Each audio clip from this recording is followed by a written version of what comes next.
The Mahabharata of KRISHNA-DWAIPAYANA VYASA. Book 1. PARVA. Section 210. Rajya-labha PARVA. Janamata said, O thou possessed of ascetic wealth, what did those high-souled ones, my grandsires, the illustrious Pandavas, do, after obtaining the kingdom of Indraprastha? How did their wife Draupadi obey them all?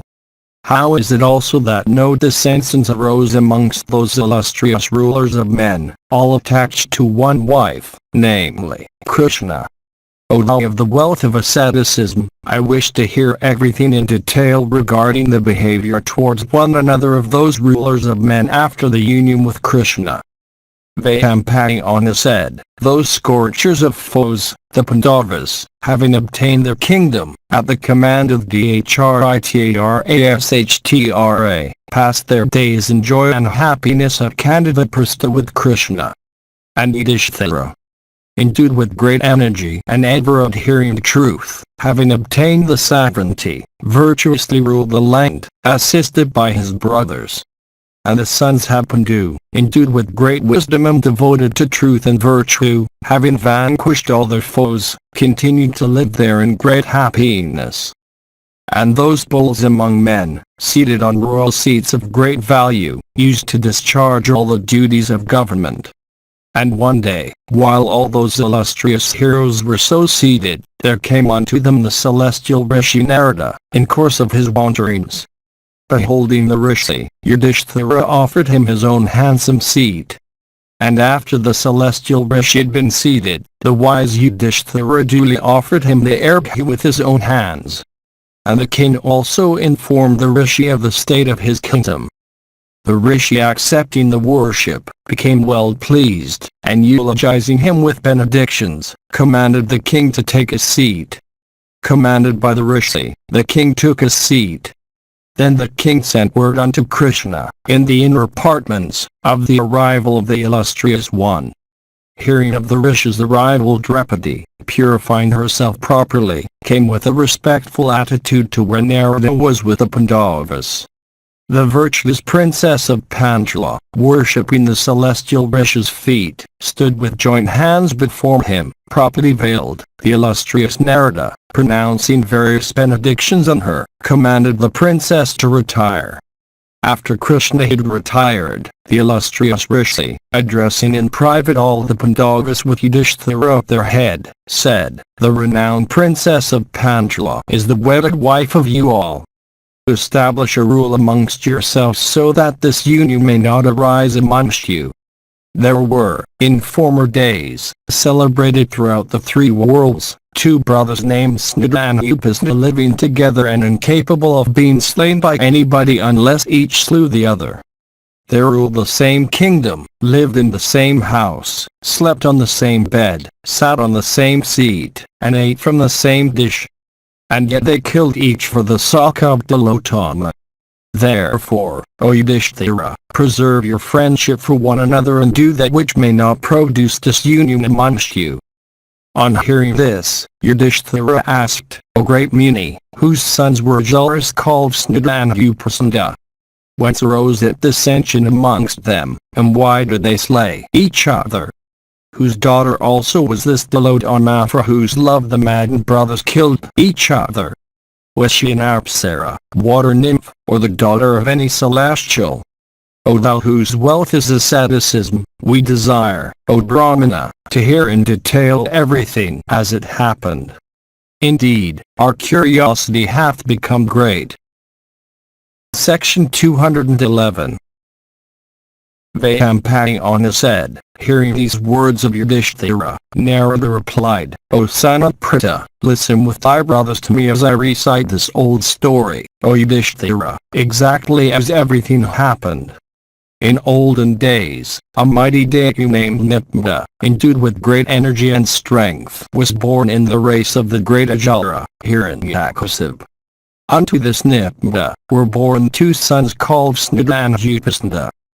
Both of them were mighty Ajaras endued with great energy and terrible prowess. The brothers were both fierce and possessed of wicked hearts. And those deities were both of the same resolution, and ever engaged in achieving the same tasks and ends. They were ever sharers with each other in happiness as well as in woe, each speaking and doing what was agreeable to the other. The brothers never were unless they were together, and never went anywhere unless together. Of exactly the same disposition and habits, they seemed to be one individual divided into two parts. Endued with great energy and ever of the same resolution in everything they undertook, the brothers gradually grew up, always entertaining the same purpose, desirous of subjugating the three worlds. The brothers, after due initiation, went to the mountains of Vindhya, and severe were the ascetic penances they performed there.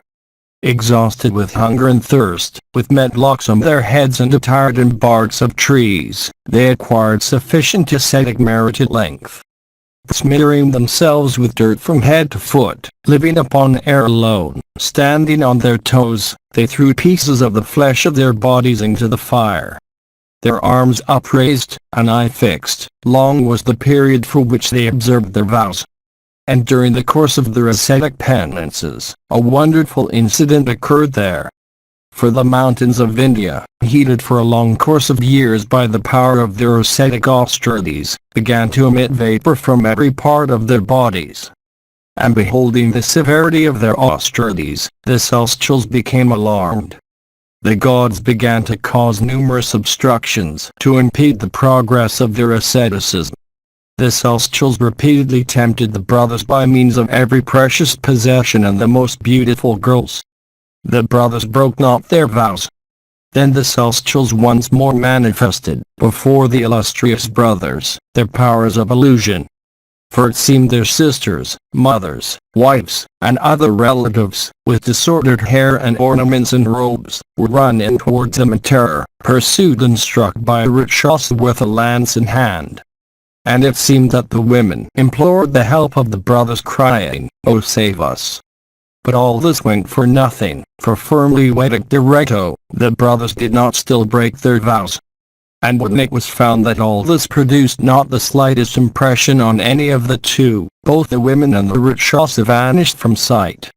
At last the grandsire himself, the Supreme Lord ever seeking the welfare of all, came unto those great Ajaras and asked them to solicit the boon they desired. Then the brothers Snudha and Uprasanda, both of great prowess, beholding the grandsire, rose from their seats and waited with joint palms. And the brothers both said unto the god, "O grandsire, if thou hast been pleased with these our ascetic austerities, and art, O Lord, propitious unto us, then let us have knowledge of all weapons and of all powers of illusion. Let us be endued with great strength, and let us be able to assume any form at will. And last of all, let us also be immortal." Hearing these words of theirs, Brahman said, "Accept the immortality you ask for, you shall be given all that you desire. Solicit ye some form of death by which you may still be equal unto the immortals. And since ye have undergone these severe ascetic austerities from desire of sovereignty alone, I cannot confer on you the boon of immortality. You have performed your ascetic penances even for the subjugation of the three worlds. It is for this, O mighty deities, that I cannot grant you what you desire." Narada continued, hearing these words of Brahman, Snudha and Upasana said, "O grandsire, let us have no fear then from any created thing, mobile or immobile, in the three worlds, except only from each other." The grandsire then said, "I grant you what ye have asked for, even this your desire." And granting them this boon, the grandsire made them desist from their asceticism, and returned to his own region. Then the brothers, those mighty deities, having received those several boons, became incapable of being slain by anybody in the universe. They then returned to their own abode. All their friends and relatives, beholding those deities of great intelligence, crowned with success in the matter of the boons they had obtained, became exceedingly glad. And Snudha and Uprasanda then cut off their metlocks and wore corns on their heads. Attired in costly robes and ornaments, they looked exceedingly handsome. They caused the moon to rise over the city every night even out of his season. And friends and relatives gave themselves up to joy and merriment with happy hearts. Eat, feed, give, make merry, sing, drink, these were the sounds heard every day in every house.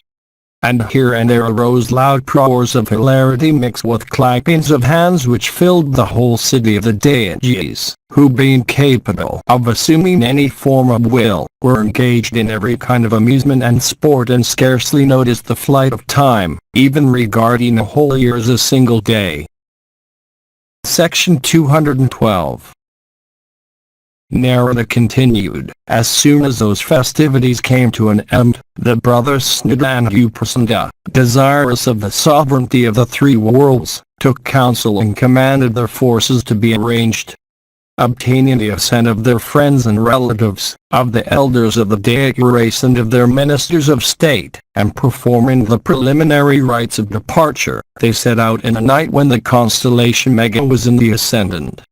The brothers set out with a large deity force, clad in mail and armed with messes and axes and lances and clubs.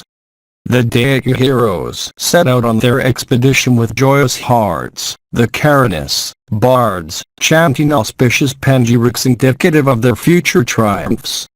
Furious in war, the deity brothers, capable of going everywhere at will, ascended the skies and went to the region of the Celestials. The Celestials, knowing they were coming and acquainted also with the boons granted unto them by the Supreme Deity, left heaven and sought refuge in the region of Brahman. Endued with fierce prowess, the deity heroes soon subjugated the region of Indra, and vanquishing the diverse tribes of Yakshas and Rakshasas and every creature ranging the skies, came away. Those mighty Kar warriors next subjugated the Nagas of the nether region, and then the inmates of the ocean, and then all the tribes of the Mlechchhas. Desirous next of subjugating the whole earth, those heroes of irresistible sway, summoning their soldiers, issued these cruel commands: Brahmanas and royal sages, on earth, with their libations and other food offered at grand sacrifices, increase the energy and strength of the gods, as also their prosperity. Engaged in such acts, they are the enemies of the Ajaras. All of us, therefore, mustering together, should completely slaughter them off the face of the earth. Ordering their soldiers thus on the eastern shore of the great ocean, and entertaining such a cruel resolution, the Ajala brothers set out in all directions. And those that were performing sacrifices and the Brahmanas that were assisting at those sacrifices, the mighty brothers instantly slew. And slaughtering them with violence, they departed for some other place. Whilst their soldiers threw into the water the sacrificial fires that were in the asylums of munis with souls under complete control, the curses uttered by the illustrious rishis in wrath, were rendered abortive by the boons granted by Brahman, affected not the Ajala brothers.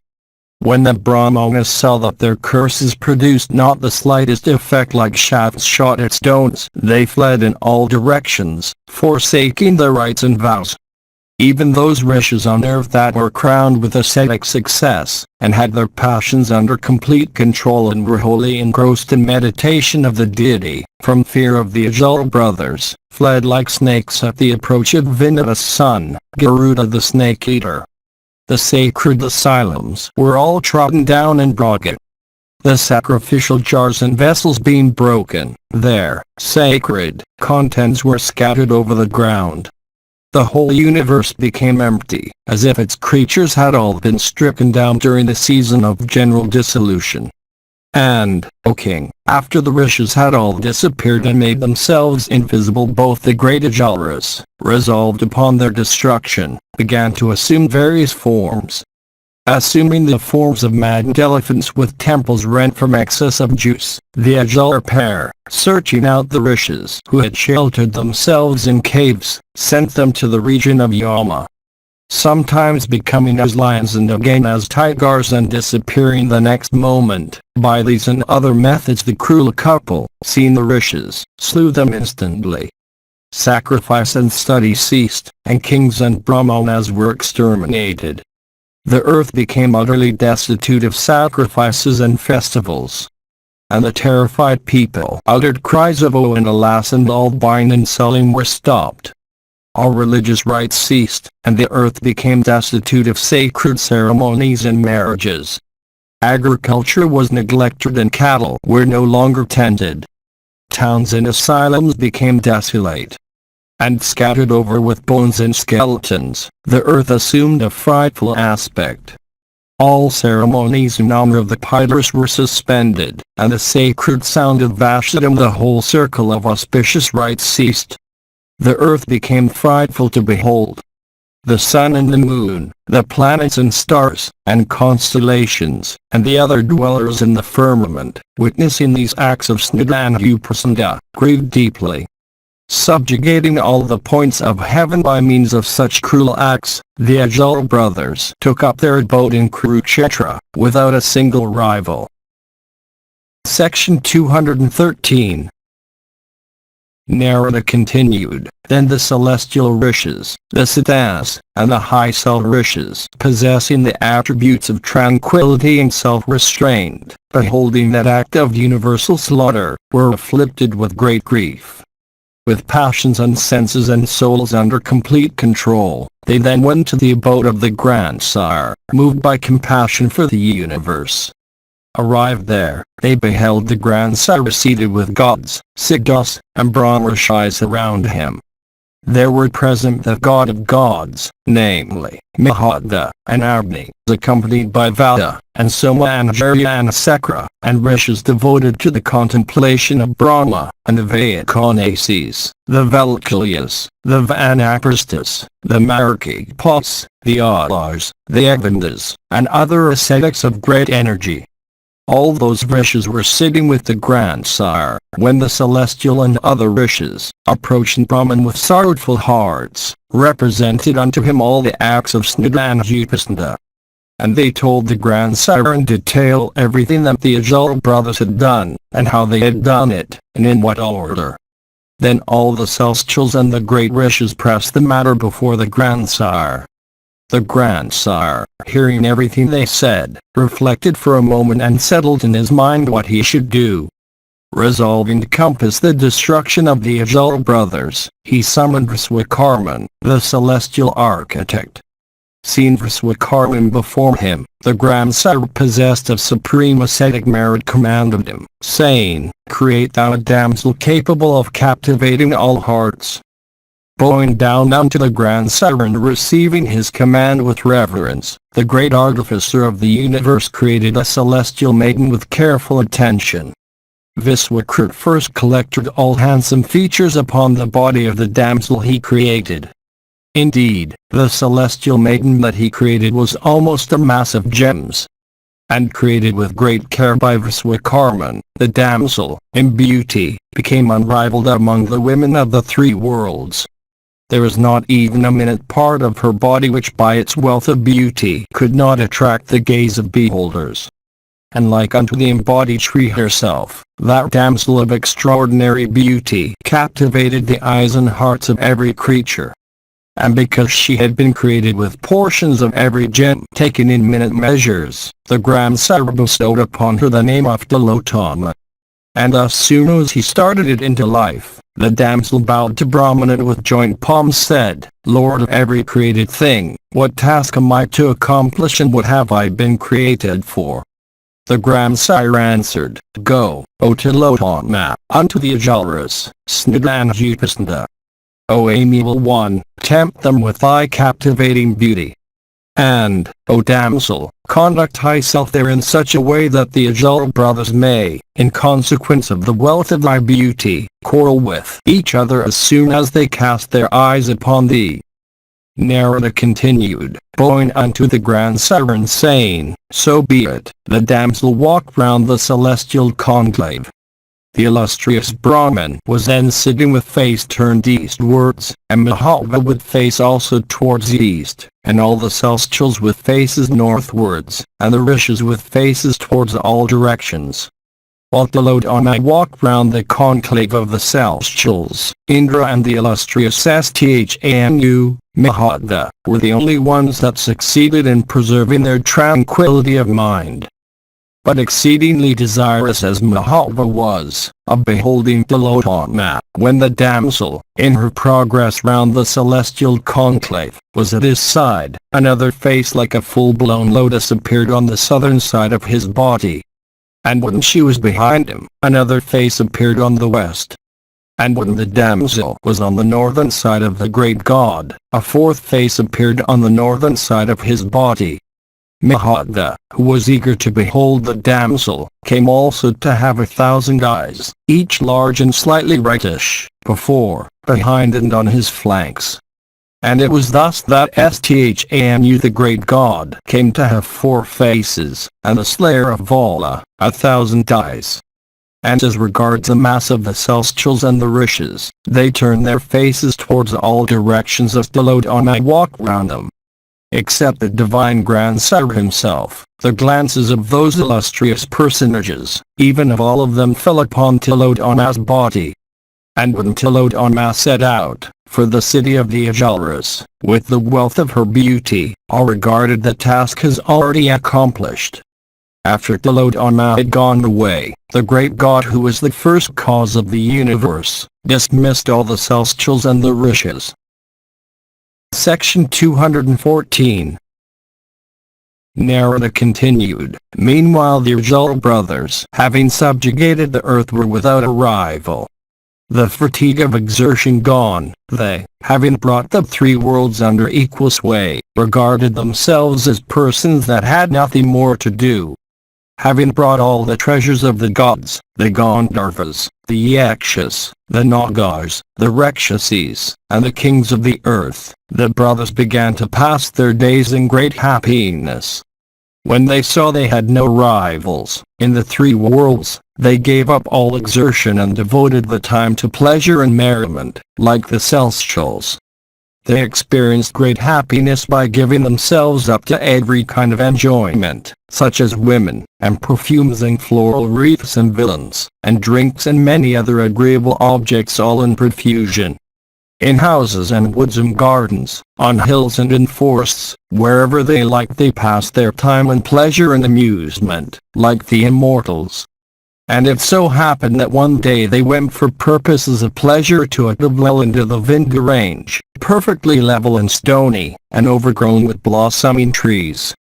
After every object of desire, all of the most agreeable kind, had been brought, the brothers sat on an excellent seat, with happy hearts and accompanied by handsome women.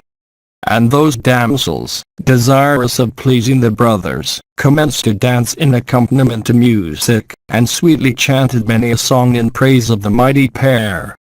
Meanwhile Tilotama, attired in a single piece of red silk that exposed all her charms, came along, plucking wild flowers on her way. She advanced slowly to where those mighty Ajaras were. The Ajara brothers, intoxicated with the large portions they had imbibed, were smitten upon beholding that maiden of transcendent beauty. Leaving their seats, they went quickly to where the damsel was. Both of them being under the influence of lust, each sought the maiden for himself. And Snudazizit made her fair brows by her right hand. Intoxicated with the boons they had obtained, with physical might, with the wealth and gems they had gathered from every quarter, and with the wine they had drunk, maddened with all these, and influenced by wishful desire, they addressed each other, each contracting his bound anger. "She is my wife, and therefore your superior," said Snuda. "She is my wife, and therefore your sister-in-law," replied Upasnda. And they said unto each other, "She is mine and not yours." And soon they were under the influence of rage. Maddened by the beauty of the damsel, they soon forgot their love and affection for each other. Both of them, deprived of reason by passion, then took up their fierce messes, each repeating, "I was the first, I was the first," in taking her hand, struck the other. And the fierce Ajaras, struck by each other with the mace, fell down upon the ground, their bodies bathed in blood, like 2 suns dislodged from the firmament. And beholding this, the women that had come there, and the other Ajaras there present, all fled away trembling in grief and fear, and took refuge in the nether regions. The grandsire himself of pure soul, then came there, accompanied by the celestials, and the great rishis. And the illustrious grandsire applauded Tilotama and expressed his wish of granting her boon. The supreme deity, before Tilotama spoke, desirous of granting her boon, cheerfully said, "O beautiful damsel, thou shalt roam in the region of the Atticus. Thy splendor shall be so great that nobody will ever be able to look at thee for any length of time." The grandsire of all creatures, granting this boon unto her, establishing the three worlds in India as before, returned to his own region. Narada continued, "It was thus that Ajaras, ever united and inspired by the same purpose, slew each other in wrath for the sake of Tilotama. Therefore, from affection I tell you, ye foremost ones have BHARATAS line, that if ye desire to do anything agreeable to me, make some such arrangements that you may not quarrel with one another for the sake of Draupadi." Vayyampayana continued, "The illustrious Pandavas, thus addressed by the great Rishi Narada, consulting with one another, established a rule amongst themselves in the presence of the celestial Rishi himself endued with immeasurable energy. And the rule they made was that when one of them would be sitting with Draupadi, any of the other four who would see that one thus must retire into the forest for 12 years, passing his days as a Brahmacharan. After the virtuous Pandavas had established that rule amongst themselves, the great Muni Narada, gratified with them, went to the place he wished. Thus, O Janamaya, did the Pandavas urged by Narada, established a rule amongst themselves in regard to their common wife. And it was for this, O Dharata, that no dispute ever arose between them. The Mahabharata of KRISHNA-DWAIPAYANA VYASA. Translated into English, prose from the original Sanskrit, text by Kisari Mohan Ganguli, 1883–1896. Calcutta.